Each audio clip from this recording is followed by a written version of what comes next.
Salut les deux, c'est Saikyu. Il est l'heure pour moi de vous présenter mon analyse de la preview de l'épisode 107 de Dragon Ball Super. C'est vrai que si vous me suivez sur Facebook et Twitter, je vous avais dit que j'étais chaud pour faire une review du futur, mais le temps que je puisse me mettre à bosser sur ce sujet-là, etc., forcément des tas de spoilers sont sortis et font que la review du futur a moins de saveur. Donc j'ai préféré choisir le format de l'analyse de preview. Je sais que aussi bien l'analyse de preview que la review du futur vous plaisent et ça me fait super plaisir dans tous les cas. Et en parlant de vous, vous êtes, au moment où j'enregistre cette vidéo là, je vais vous afficher la petite capture d'écran, 39 999. Je suis allé voir combien il y avait d'abonnés sur la chaîne parce que je savais qu'on se rapprochait des 40 000 et le hasard des choses a fait qu'on est à une personne des 40 000. Bon, je suppose, j'espère qu'au moment où je posterai cette vidéo, les 40 000 seront dépassés. Et je vous remercie énormément, vous êtes de plus en plus nombreux à vous abonner, justement à vous décider d'aider ma chaîne à progresser, de venir suivre ce que je peux vous partager ici. Et bien sûr, vous êtes aussi nombreux à vouloir être informés en temps réel grâce aux notifications de YouTube sur votre téléphone dès qu'il y a un spoil, etc., de pouvoir l'avoir sous la main. Du coup, encore un énorme merci, j'en reparlerai sûrement une fois que les 40 000 sont atteints, mais là on peut vraiment dire qu'en termes de dernière ligne droite, on peut pas faire mieux, plus qu'une personne à s'abonner. Merci énormément à tous et je vous souhaite également la bienvenue à tous ceux qui découvrent ma chaîne. Du coup, je pense que c'est logique, mais je préfère vous prévenir, écoutez-moi bien, je vais spoiler dans cette vidéo-là. Tout simplement parce qu'il y a tellement de spoils qui nous en révèlent tellement sur l'épisode que je vous ai déjà présenté en exclu sur la chaîne que je ne peux pas faire semblant de passer à côté, vous me comprenez bien. Du coup, si vous n'aimez pas les spoilers, une nouvelle fois, je vous remercie d'être passé, je vous salue, je vous souhaite une très bonne soirée, très bonne journée, je ne sais pas à quelle heure vous m'écouterez, et pour les autres, un énorme merci aussi de continuer dans cette vidéo-là. Du coup, cet épisode 107 a pour titre la revanche de F, un piège rusé. Et cette revanche de F a l'air d'être la revanche de Frost, et non pas Freezer comme la résurrection de F. Bien sûr, si vous vous posez des questions, c'est tout à fait normal qu'il n'y ait pas eu d'épisode dimanche dernier, mais l'épisode sera diffusé ce 17 septembre, et sur la chaîne, je vous ai proposé une vidéo de planning qui vous explique exactement à quel moment seront diffusés les épisodes et ce qu'ils pourront contenir. Bon, la revanche de F sera dans cet épisode-là, mais la preview ne nous montre pas F, Frost en premier, mais elle nous montre Magikaio, le fameux robot un petit peu plus particulier que les autres dans l'univers 3. J'en profite pour vous afficher le tableau des combattants qu'il reste dans le tournoi du pouvoir, en même temps que ceux qui ont été éliminés et que ceux qui ont été détruits. Merci énormément à Shadow Raikou pour tenir ce tableau à jour chaque semaine. N'hésitez pas à faire pause pour mieux l'analyser, prendre le temps, etc. Mais moi, je vais zoomer sur l'univers 3 et vous montrer ce fameux Magikaio. Bien sûr que pour moi, il est inspiré d'une certaine manière du T-1000 dans Terminator. Je vous affiche aussi une image. Ce robot qui en quelque sorte peut se liquéfier, etc. et changer de forme. Le T-1000 avait carrément la possibilité de changer son métal en sorte de peau, de vêtements, enfin toutes sortes de formes humaines. Magikaio a une forme humanoïde, mais n'arrive pas à reproduire l'épiderme, les cheveux, etc. Vous voyez, il reste quand même, pour le moment en tout cas, sous une forme de robot. On l'a pas vu devenir un Goku numéro 2, vous voyez ce que je veux dire. Bon, en tout cas, ce Magikaio, je pense qu'il est fait d'un métal, même si ça n'a pas été dit, mais d'un métal capable de se liquéfier, justement pour pouvoir changer de forme comme ça. Est-ce qu'il a une base à l'intérieur de lui qui est en métal solide, mais une grosse base tout autour de son corps peut changer et devenir liquide comme ça?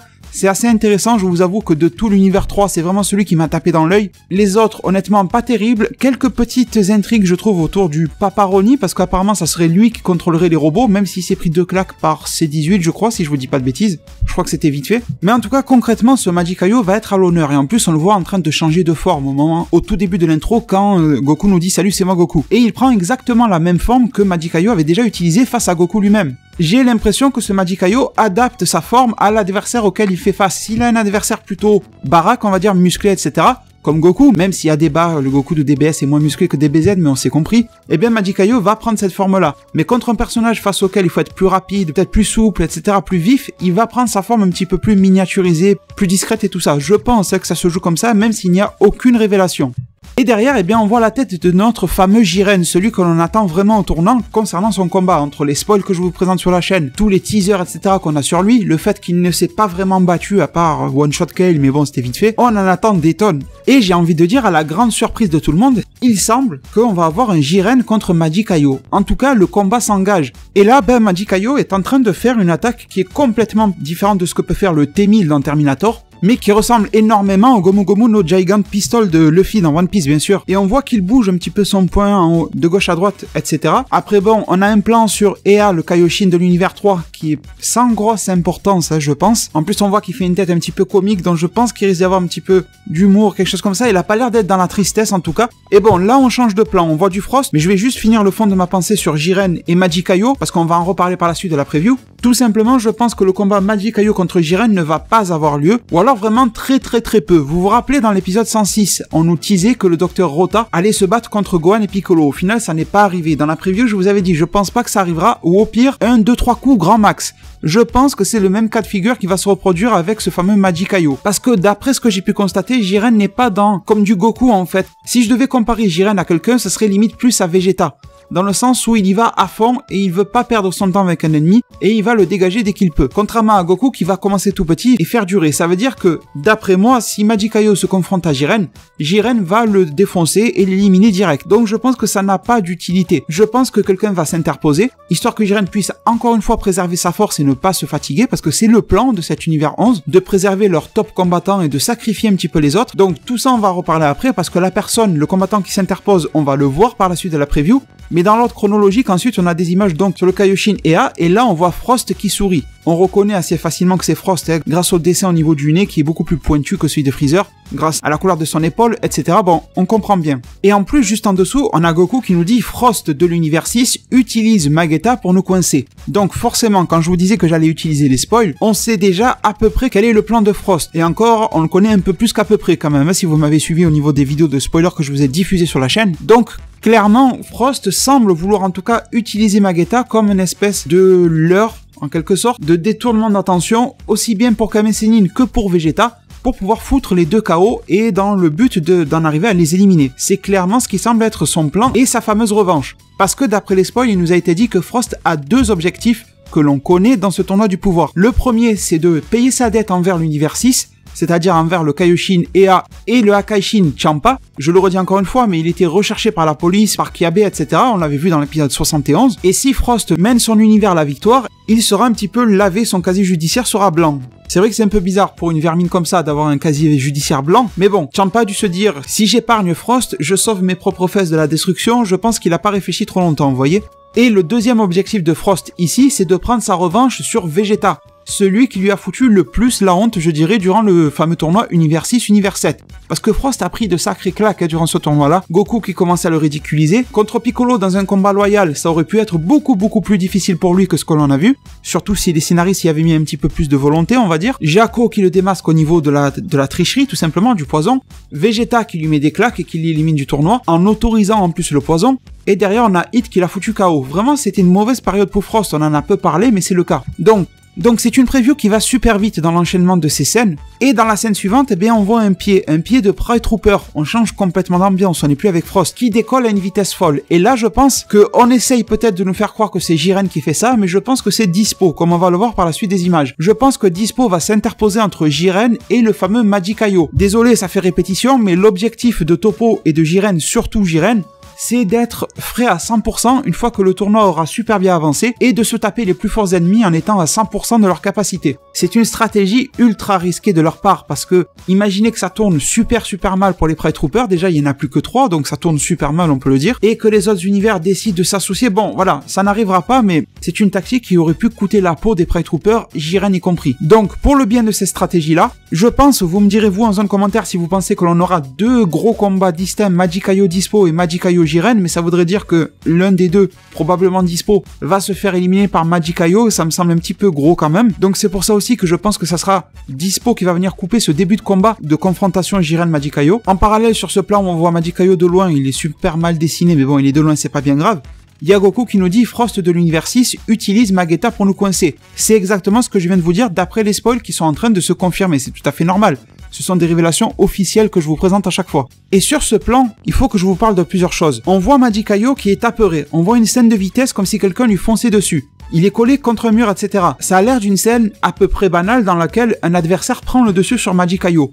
Mais regardez bien sa main droite. Vous voyez qu'elle n'y est pas? Est-ce que vous voyez bien comme moi qu'elle est coupée? C'est un petit peu bizarre parce que j'aurais pensé que ce gars-là était un petit peu comme Majin Buu, qu'il pourrait se reformer, mais apparemment non. Si un bout de métal est coupé, il n'arrive pas à en reproduire plus. Et rappelez-vous que dans la scène Jiren contre Magikaio qui lève le bras, c'est bien le bras droit que Magikaio fait devenir énorme. Donc imaginez cette scène dans laquelle Jiren n'est pas du tout d'humeur à plaisanter avec Magikaio qui lui coupe le bras et que Dispo prend le relais sur le combat. Je ne sais pas ce que vous en pensez, j'ai l'impression que là, plus on avance dans la preview, plus on arrive à emboîter les différents éléments entre eux et à imbriquer les choses de manière assez cohérente. Bon, et derrière, c'est bien Dispo qui a foncé sur ce Magikaio, qui lui met un coup de pied en pleine tête. Donc, je reprends l'idée, si Magikaio se fait couper le bras par Jiren, et que Magikaio se bat contre Dispo avec le bras coupé, vous comprenez bien que, chronologiquement, le combat Jiren-Magikaio a eu lieu en premier, et que le combat Dispo contre Magikaio a lieu en deuxième. Mais je pense qu'on serait tous fous de penser que Magikaio est capable d'éliminer Jiren. Ça veut dire que Jiren a pris du recul sur le combat d'une manière ou d'une autre. Donc soit Jiren a coupé le bras lui-même à Magikaio, soit Dispo est arrivé à toute vitesse, il lui a coupé le bras un petit peu comme un Yajirobe qui coupait la queue de Vegeta. Je sais que c'est drôle, mais n'empêche, le Yajirobe qui coupe la queue de Vegeta, c'est un moment culte de Dragon Ball. Et bon, on a l'impression que Magikaio se fait clairement défoncer, c'est plutôt le cas. Le mec a un bras coupé et se prend un coup de pied dans la tête, que dire de plus? Mais quand même, il faut s'en méfier, parce qu'on sent que Magikaio reprend le dessus, et j'en reviens à l'idée que je vous disais tout à l'heure, comme quoi le changement de forme permet à Magikaio de s'adapter au combat qu'il mène. Par exemple, il va devenir super baraqué face à Jiren, ce qui est compréhensible. Jiren, c'est une bonne masse aussi. Mais de devenir plus petit, sûrement plus vif, je suppose, face à un gars comme Dispo. Et justement, quelle peut être la stratégie face à un gars comme Dispo quand on est un gars un petit peu bizarre comme Magikaio? Eh bien, je dirais que le fait de se laisser taper, de se prendre un coup dans la tête, peut-être même de surjouer le fait d'avoir peur, comme l'a fait Magikaio contre le mur, permettrait, je suppose, de faire croire à Dispo qu'il est dans une situation de force. Rappelez-vous que Dispo, il baissait un petit peu sa garde, même beaucoup face à Hit quand il pensait l'avoir battu, et Dispo s'est fait sauver par Crunchy, alors qu'il ne pensait pas du tout se faire éjecter à ce moment-là. Eh bien, pourquoi pas ce Magikaio qui se laisse taper à la tête? Au final, ça lui fait des dégâts, mais pas trop, vu qu'il est liquide, quoi, il peut sûrement amortir les coups. Et derrière, le fait que Dispo soit collé à lui, peut-être même que sa matière liquide peut s'agripper ou le coller et faire en sorte que Dispo ne peut pas s'en dégager, comme une espèce de sable mouvant, si vous voyez. Et bien derrière, ça permet la contre-attaque de fou de la part de Magikaio. Pourquoi pas? Ça permettrait une surprise.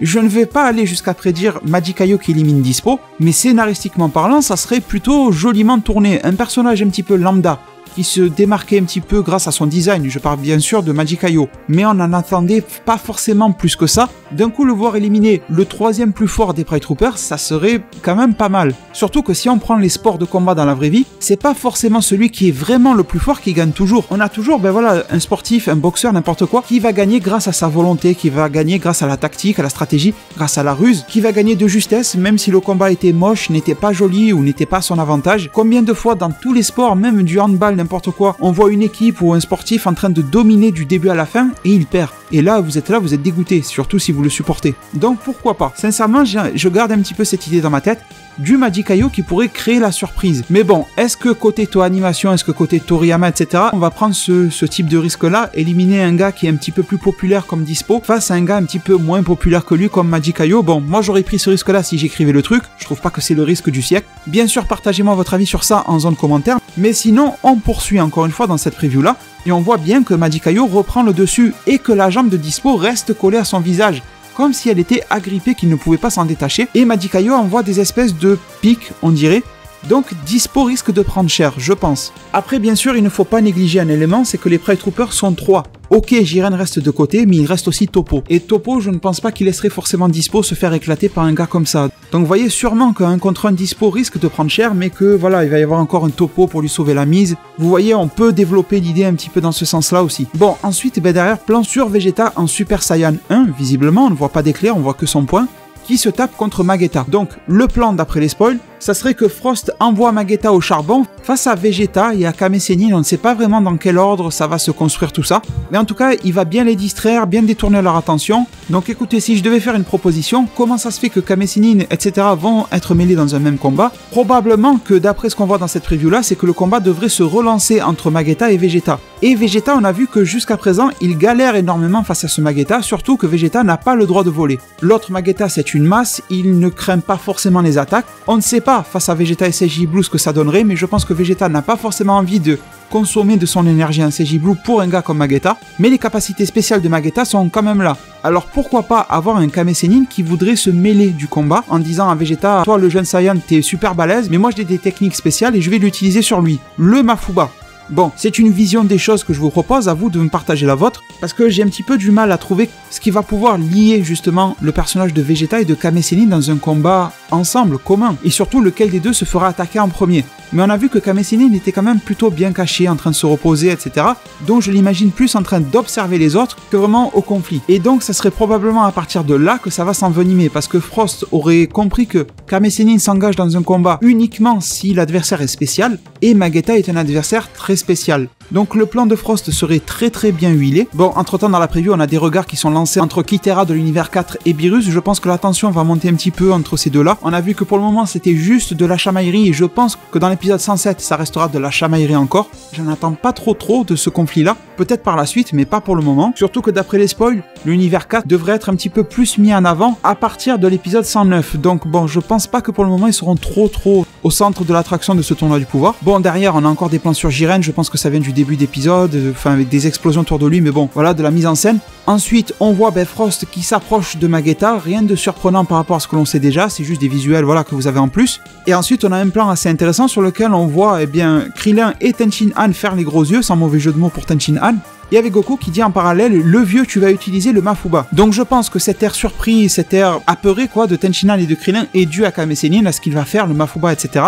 Je pense pas que ça soit lié à la mort de Kame Sennin. Kame Sennin, selon moi, ne sera pas éliminé, il ne mourra pas dans cet épisode-là. Idem pour Vegeta, d'après les spoils qu'on a, je ne pense pas qu'ils vont sortir dans cet épisode-là, ça m'a l'air assez clair en tout cas. Si vous m'avez suivi concernant les spoils d'épisodes 108, 109 et tout ça, vous savez de quoi je parle très clairement. Et ça n'est rien d'étonnant aussi bien de la part de Krillin, bon vous comprenez pourquoi, ni même de Tenshin Han. Tenshin Han a un très profond respect pour Kame Sennin aussi, même s'il n'est pas de son école à la base, il était chez le maître des grues machin. Mais c'est bon, il y a prescription, vous voyez, c'est vieux, c'est passé pour lui. Du coup, bon, on en arrive sur une image dans laquelle on voit un plan sur les yeux de Kame Sennin, le vieux qui est très fatigué, qui va se relancer dans un Mafuba, sauf que dans l'image qui suit, quand on voit la petite fiole à Mafuba, d'ailleurs, elle est de petite taille, et si je me rappelle bien, je veux pas vous dire de bêtises, j'ai pas été vérifié parce que je viens d'avoir l'idée à chaud, mais il me semble qu'il a été dit dans un guidebook ou dans la série, putain j'ai un trou de mémoire, vous me direz en zone commentaire, que plus la fiole est petite concernant le Mafuba, plus déjà ça va être difficile de pouvoir viser et de le réaliser, ça c'est normal, et moins ça sera puissant. Il me semble que ça a été dit, je veux pas vous dire de conneries, n'hésitez pas, si vous avez la référence du guidebook en zone commentaire, mais de toute façon j'irai me renseigner sur ça de mon côté, ne vous inquiétez pas, mais c'est pas de la jarre dont je veux discuter avec vous, c'est des pieds qu'on voit à côté, et ces pieds là, ils appartiennent à Frost, pas à Kame Sennin, et autour de ce Frost, il y a une aura lumineuse, blanchâtre tout autour de lui. Et en plus, c'est Magetta ou Frost qui est censé se faire enfermer, mais pourtant Frost a bien les pieds sur terre et n'est pas en train de tourner dans tous les sens dans les airs pour se faire enfermer. Donc Frost n'est pas la cible de ce Mafuba, Frost est en train d'utiliser le Mafuba, ce n'est pas la même chose. Surtout qu'on le voit bien après, les mains tendues, et avec encore cette aura tout autour de lui, et un air très content de lui, très serein. En plus avec Goku qui dit non, ne le refais pas, sinon tu vas mourir maintenant. Avec bien sûr des plans sur Kame Sennin, et on le voit Kame Sennin en train de faire le Mafuba. Alors là vous avez le droit de vous dire mais qu'est-ce qui se passe? Kame Sennin fait le Mafuba, Frost aussi, enfin c'est quoi ce délire? Je pense avoir une idée, vous me direz votre avis sur ça en zone commentaire aussi. Je pense que voilà, Kame Sennin va être intéressé pour lancer le Mafuba sur Magetta, dont Vegeta galère pour s'en débarrasser de ce fameux tas de ferraille. Même s'il n'y a personne pour boucher les oreilles de Magetta, mais je sens encore arriver une gag comme quoi ils lui ont mis des bouchons dans les oreilles, je sais pas quel délire. J'imagine bien le type se créer des bouchons de lave au niveau de ses oreilles, fait un truc de fou. Mais bon, tout ça pour vous dire que je pense que les insultes de Vegeta vont pas servir à grand chose. Je pense pas que c'est ça le truc qui va débloquer la situation avec Magetta, ça serait juste de la répétition de ce qu'on a déjà vu il y a plus d'un an en arrière, ça ne sert à rien. Donc ce que je pense c'est que Kame Sennin va vouloir enfermer dans le Mafuba Magetta et jeter la fiole dans le monde du vide et s'en débarrasser, voilà, ni vu ni connu. Sauf que Frost va intervenir parce qu'il aura déjà vu à quoi ressemble le Mafuba. Il aura déjà plutôt plus ou moins compris comment le contrer, même si ça semble fou, on se rappellera quand même de Mirai Trunks qu'il a appris en 5 minutes dans l'anime, donc ça me choquerait pas de voir Frost le refaire en 5 minutes non plus, et je verrai bien Frost s'approprier le Mafuba de Kame Sennin, un petit peu comme Piccolo avait réussi à créer un contre Mafuba face à Kami dans le tournoi des arts martiaux, rappelez-vous de Kami qui possédait le corps d'un terrien, donc je ne sais pas si on peut vraiment appeler ça contre Mafuba, mais je pense que ça doit être une appropriation du Mafuba. C'est-à-dire que ça doit être moins difficile que de lancer soi-même le Mafuba. Je sais pas, je pars dans une petite prédiction, et on a quand même peu d'éléments concrets pour arriver à le penser. Je suis d'accord avec vous, mais je suis là pour vous proposer des idées. Donc je me dis que la logique des choses, c'est que c'est plus facile de voler un Mafuba que d'en faire un tout seul. Ça expliquerait pourquoi Frost arrive à le maîtriser en quelques minutes. Ça serait moins bizarre dans nos têtes, vous voyez? Et derrière, bon, on peut imaginer une scène dans laquelle Kame Sennin rate la fiole parce qu'il est trop fatigué. À ce moment-là, Frost vient pour récupérer le Mafuba à sa place. Ou alors un combat de Mafuba. Enfin, j'imagine une scène très cool justement entre Kame Sennin et Frost au niveau du Mafuba. J'en attends beaucoup. Désolé, ils m'ont mis beaucoup de hype avec l'épisode spécial Kame Sennin récemment. Je ne peux attendre que de la sur-hype pour les épisodes qui suivent concernant Kame Sennin. On peut pas faire retomber tout ça comme ça, quoi. Je serais vraiment déçu. Ils ont voulu jouer la carte Kame Sennin une fois, faut la jouer jusqu'au bout. On est bien d'accord.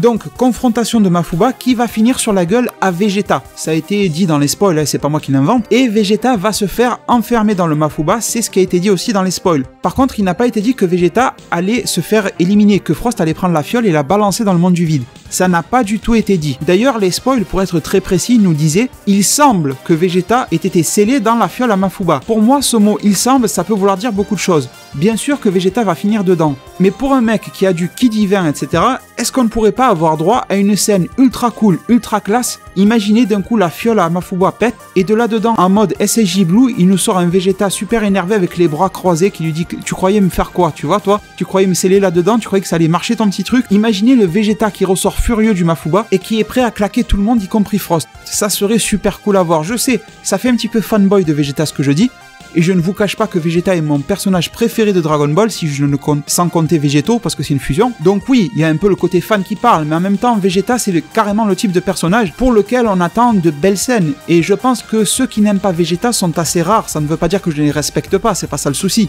Mais vous êtes bien d'accord que les gars de la Toonimation, ils investissent de l'argent. Et quand on investit, le but c'est de plaire au plus de monde possible, donc d'avoir de plus grosses rentrées d'argent derrière. Et si on nous prend pour des cons concernant le traitement de Vegeta, ben, public pas content, égal pour la Toonimation, c'est égal à compte en banque pas content, parce qu'ils vont avoir un petit peu moins d'argent. Bon, ils rouleront toujours sur l'or, on est d'accord. Mais bon, faut éviter de répéter ce genre de conneries quand même. Sachant que je vais pas me répéter sur ça, mais dans ma vidéo de spoiler, je vous ai bien expliqué que d'après moi, Vegeta avait nettement le temps de briller dans le tournoi du pouvoir, même si on sait tous qu'au final il sera éliminé tôt ou tard. Mais d'ici là, d'ici à ce que la route soit accomplie, Vegeta peut nous fournir un très bon chemin. Et franchement, vous imaginez Frost qui le scelle et qui balance la fiole dans le monde du vide? On va tous finir dégoûtés, on va déprimer pendant 15 jours. Non, c'est pas possible. Bon, en tout cas les devins, je pense que j'en ai dit pas mal sur cette preview là. On en arrive sur la fin des images, on nous montre voilà Goku qui regarde un petit peu tout ça. Il nous a aussi été dit dans les spoils que Goku va essayer d'aider Frost et Kame Sennin, mais que Ribrianne va le bloquer et un gros combat devrait se lancer entre les deux. Donc ça peut être plutôt intéressant, même si je ne suis pas fan du design de Ribrianne, mais j'arrive plutôt à me mettre dans le délire de ce qu'ils ont voulu recréer avec cette fille là et l'hommage de ce qu'elle peut représenter. Et derrière on se quitte bien sûr sur une image de Frost mettant son pied sur le torse ou l'épaule, on voit pas bien, plutôt l'épaule de Kame Sennin, un peu comme pour le dominer, pour faire un peu comme si c'était sa proie au niveau de la chasse, et Kame Sennin est vraiment dans un sale état. J'ai l'impression qu'à ce moment-là du combat, Vegeta sera scellé et que Kame Sennin sera complètement au sol, et qui va pouvoir venir les sauver? C'est très difficile à dire, vous avez bien raison. C'est pour ça qu'on peut penser à une intervention extérieure du type Gohan, Piccolo, C17, voilà. Mais j'ai l'impression que la Toonimation va se débrouiller pour que tous ces gars-là soient occupés ailleurs. J'ai le petit feeling par rapport à ça. C'est pour ça que j'en reviens sur mon idée du Vegeta qui se libérerait de sa fiole à Mafuba. C'est vrai que ça serait cool, mais c'est pas juste fanservice, c'est pas que ça. Au niveau du scénario, ça serait cool aussi de voir le Vegeta revenir à l'assaut. Parce que je pense que, par exemple, un combat Vegeta contre Hit va avoir lieu, la revanche dans le tournoi du pouvoir. Donc j'ai du mal à imaginer Vegeta se faire laminer uniquement par Frost, en plus salement quoi, de la fiole à Mafuba. C'est pas Frost qui débarque, il a une nouvelle transformation et met des claques à Vegeta. À la limite, pourquoi pas, ça serait la fiole à Mafuba. Et préparez-vous psychologiquement, parce qu'on va voir Vegeta tourner dans tous les sens dans les airs, crier avec sa voix fine, ridicule et tout ça. Préparez-vous à ça, émotionnellement ça va être difficile. Non mais bon, plus sérieusement, j'en ai fini avec cette analyse là. Sauf que, petit point sur Freezer, on sait d'après les spoils que ça va se mettre en place petit à petit, surtout à partir de l'épisode 108, mais je pense qu'on va avoir quelques petites phases dédiées à Freezer dans cet épisode-là, mais très courts, des petits airs de regard, des petits sourires, sa satisfaction une fois que Vegeta sera scellé. Je pense qu'on va voir ce genre de choses jusqu'à ce qu'il se révèle complètement en épisode 108, 109, etc. Bon, bien sûr, il y a 2-3 images en fin de cette preview-là dont je n'ai pas parlé, mais je trouve que ça aurait été juste une répétition par rapport à ce que l'on sait déjà. Frost qui semble faire un rayon de la mort, etc. Bon, je pense que c'est juste dans l'action de ce qui va se passer entre Kame Sennin, Frost et Vegeta, mais que ça n'a pas de grosse importance, de gros impact au niveau du scénario. Du coup les devins, j'en ai complètement fini avec cette analyse de preview là. Je vous remercie énormément de m'avoir suivi et écouté durant cette vidéo. J'espère pouvoir vous retrouver très nombreux au niveau des likes, des j'aime de cette vidéo là et bien sûr des abonnements comme vous le faites à chaque fois. Du coup les devins, je vous remercie énormément, prenez soin de votre futur et à plus pour de prochains arts divinatoires.